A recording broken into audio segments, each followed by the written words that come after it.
Welcome back to Crypto Mates AI. Jerry here with an update for you. Do me a favor, friends. Smash that like button, hit subscribe, and comment down below. It really helps with the algorithm. Now let's get into this. We're sitting at $3.03, trading within a range of $3 to $3.08. Pretty much running flat on the day, up about 0.5% in a 24-hour period. We'll see where we go from here, but we're pretty much trading sideways. Now it's time to go down that old rabbit hole and see what we can dig up. What you were taught about Swift is incomplete. This will change the way you think about Ripple and XRP forever. From its birth in the 1970s, Swift wasn't a neutral global commons. It was a European financial switchboard built by, for, and under the eye of Western institutions. RippleNet plus XRP were engineered to break that dependency with neutral, audible settlement. Swift's origin story equals a club, not a commons. In 1973, 239 banks from 15 countries formed a cooperative in Belgium to replace Telex, a Western banking bloc, standardizing cross-border instructions on their terms. The governance and model and jurisdiction anchored the networks inside the transatlantic financial sphere. Oversight baked into the Western central banks because Swift is incorporated in Belgium.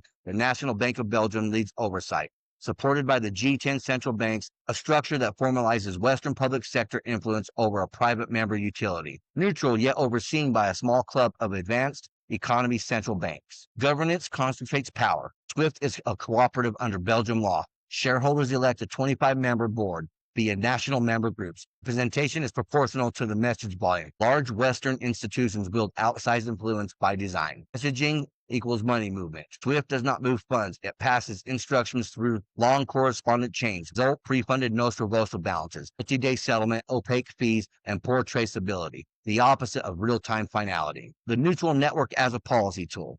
In 2012, under EU decisions welcomed by the U.S. Treasury, disconnected sanctioned Iranian banks, and geopolitical use of the network layer itself, that precedent exposed how governance and jurisdiction can be leveraged. 2022 made it unmistakable. Following Russia's invasion of Ukraine, Western allies pushed Russian banks off Swift in stages. Initially 7, later expanded, again demonstrating the system's susceptibility to block politics, whatever its self-description.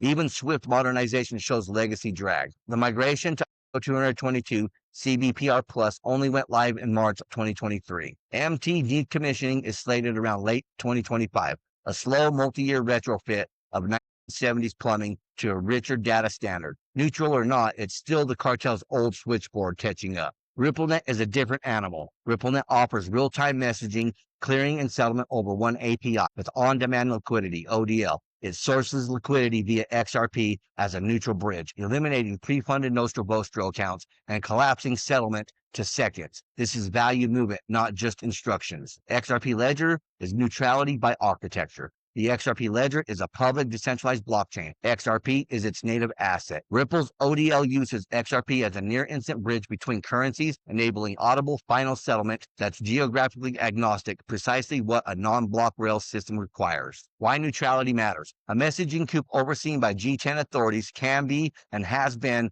instrumented geopolitically. A neutral settlement layer with public verifiability, XRPL, and institutional tooling, RippleNet and ODL minimizes gatekeeper power and reduces the need for political choke points at the network layer. The transition underway as Swift inches closer to ISO 222 and sanctions fragment payment routes. Institutions pilot tokenized liquidity and real-time settlement alternatives. The more global finance needs speed, audibility, and neutrality, the more RippleNet plus XRP look like the end state rather than the alternative.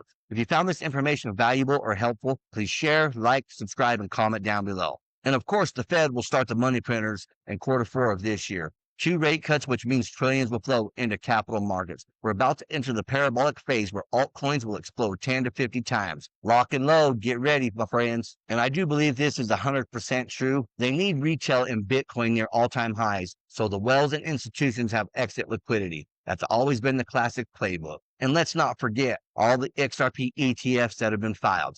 Bitwise, Grayscale, 21 Shares, Canary Capital, Wisdom Tree, CoinShares, Invesco, VanEck, Fidelity, ARK Invest, Galaxy Digital, ProShares, Hashdex, Volatility Shares 2x XRP ETF, Volatility Shares 1x XRP ETF, and Franklin Templeton XRP ETF, and a Franklin Templeton Spot XRP ETF. The attention and spotlight is all on XRP and Ripple right now. And secretly, White House officials own millions in crypto. 19 White House officials reportedly own up to 2.35 million in BTC, ETH, XRP, Solana, and ADA, exactly the coins in Trump's proposed National Reserve. Do you think this is a coincidence? Nah, you know me. We don't believe in coincidences around here. A shout out to John Deaton. This is coming from him. Banks are the past. DeFi is the future. But right now we have old career politicians like Ed Markey, who voted against the Genius Act, hanging on as a puppet legislator for traditional bankers. And to me, this is exactly why we need term limits in Congress and in the Senate. But voting against the Genius Act in order to protect bankers isn't the first time Markey sided with the banking industry. He voted to bail them out via TARP after the great financial crisis.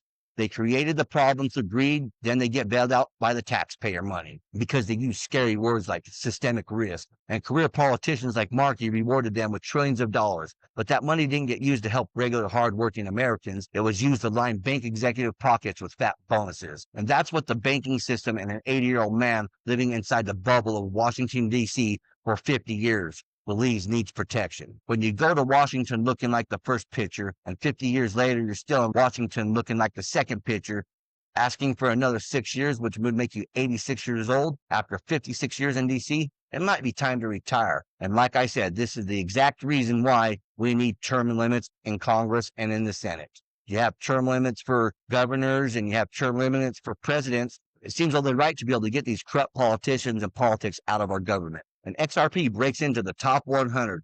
Ripple entered the top 100 assets by market cap. For the moment, it hit rank 97, flipping giants like Deutsche Telekom and Cattle. I think it's pretty damn crazy how fast and how far AI has come in such a short time. xAI will soon be far beyond any company besides Google, then significantly exceed Google. Companies in China will be the toughest competitors because they have so much more electricity than America and are super strong at building hardware. xAI is the speed force the world has never seen. In just 2 years, xAI leads at the top with the world's most powerful AI with Grok 4 release with an extremely small team. xAI Colossus data center in Memphis built and became fully operational in only 122 days with 100,000 NVIDIA H100 GPUs. And CEO Jensen Huang called this superhuman stuff and only Elon could do it.